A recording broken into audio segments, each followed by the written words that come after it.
Bienvenidos a Fisiología Animal. En el día de hoy trataremos el tema efectos de la exposición parental a herbicidas a base de glifosato sobre el desarrollo embrionario y el estado oxidativo, un experimento a largo plazo en un modelo de ave. Esto junto a mis compañeros Edgar Zambrano, Shairi Vergara y quien les habla, Guido Spinelli. Antes de empezar nuestra discusión con respecto al artículo, es fundamental definir lo que es el glifosato de manera introductoria. Quizás muchos de ustedes habrán escuchado hablar de Monsanto, alimentos transgénicos y cómo esta empresa revolucionó a la introducción de los genes en las plantas. Ahora bien, es importante destacar que el glifosato es un herbicida muy utilizado con un vector de propagación bastante alto. Cualquier planta lo puede absorber, lo que lleva a una muerte rápida de dicho organismo. En Colombia, el glifosato es abiertamente utilizado para acabar con los cultivos de coca, como un mecanismo de defensa ante el narcotráfico.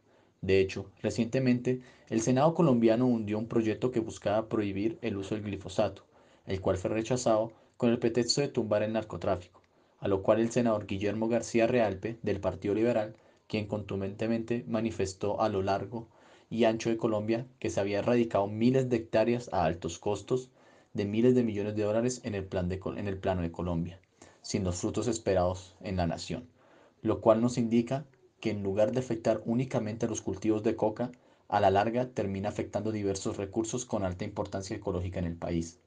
Además de esto, la aplicación del glifosato puede parecer conveniente para asegurar un gran monocultivo y así garantizar el suministro de alimentos. Sin embargo, su uso tiene un alto costo para el ecosistema en el que se utiliza y que puede llegar a afectar directamente a los organismos presentes en dicho ecosistema, como se ha demostrado en muchos estudios actuales en el día de hoy. Ciertamente, encontramos una gran cantidad de herbicidas a base de glifosato en la actualidad, dado que se ha vuelto muy común en todo el mundo.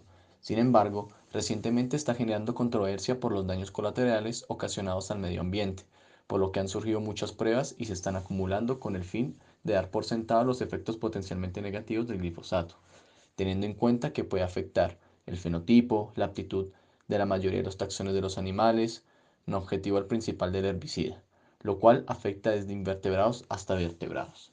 Es necesario tener en cuenta que el uso del glifosato se da en cultivos con objetivo en el cual se busca llevar a cabo alguna modificación genética. Esto se da principalmente en las especies de plantas resistentes a este herbicida, como es el caso de la soja, Glycine max. Con esto, podemos retomar la idea anterior, la cual desemboca en los efectos colaterales del glifosato, dado que tiene consecuencias negativas para el medio ambiente. Contamina las aguas, contribuye a la deforestación, disminuye la posibilidad de alimento, afecta a la fauna, con respecto a los taxones no objetivos, los cuales se benefician de diversas fuentes hídricas, cultivos no objetivos que terminan siendo afectados por este herbicida, de dicho modo. Es posible afectar tanto especie de peces como mamífero y hasta podría llegar a afectar aves como es en el estado. A continuación hablaremos cómo afecta el glifosato a las aves y sus juveniles.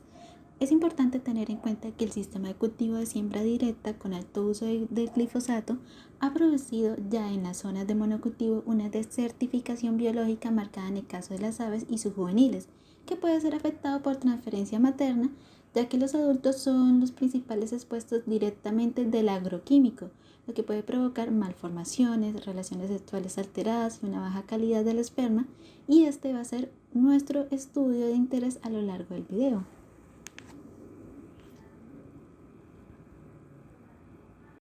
Por ejemplo, se han realizado estudios sobre la codorniz japonesa mediante la exposición al glifosato. Claramente esto se dio mediante control alimenticio afectado por el herbicida para determinar la transferencia materna en los huevos durante una larga exposición.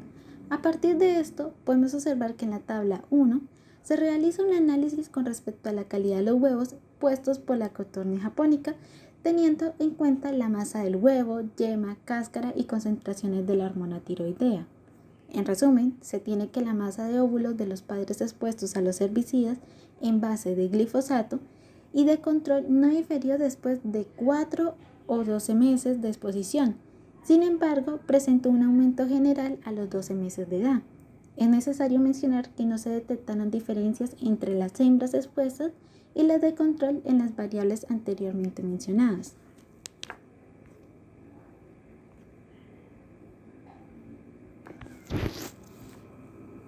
En este punto surge una pregunta interesante, y es cuáles son esos efectos parentales en el desarrollo embrionario por el glifosato.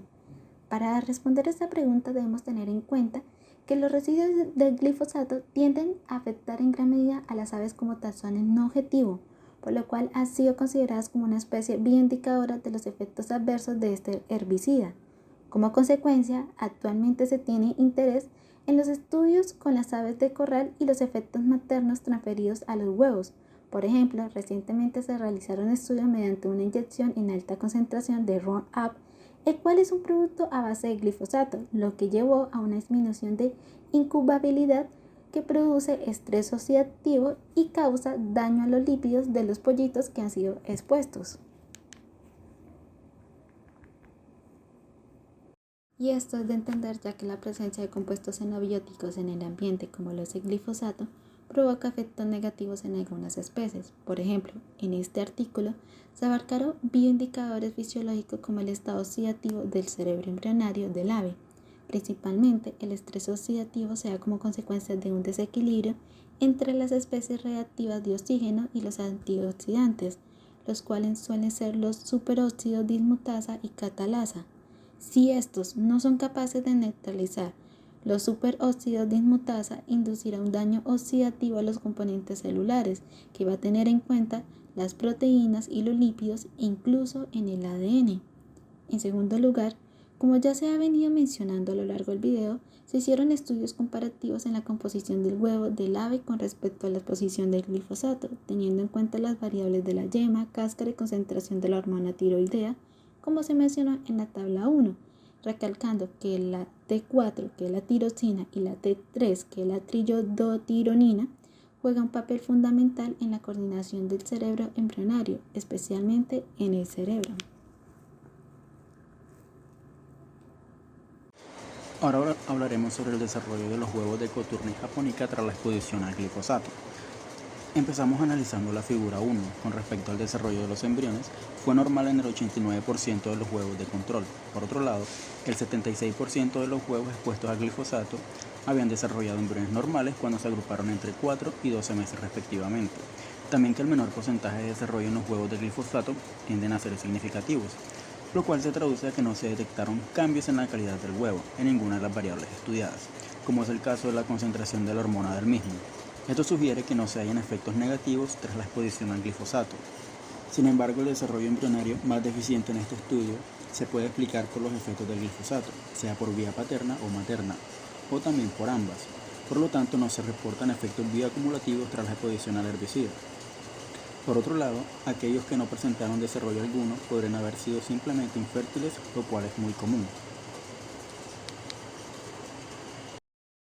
Seguido de esto hablaremos sobre los cambios fisiológicos en el cerebro y las especies reactivas de oxígeno.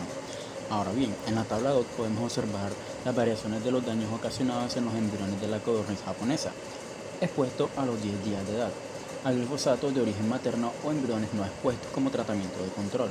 Esto refleja un leve aumento en el daño de los lípidos cerebrales del embrión tras la exposición. Sin embargo, el biomarcador de estrés oxidativo no presentó influencia alguna ante el herbicida, lo que indica un mayor efecto potencial sobre el daño lipídico, que puede significar que el glifosato aumenta la producción de especies reactivas de oxígeno.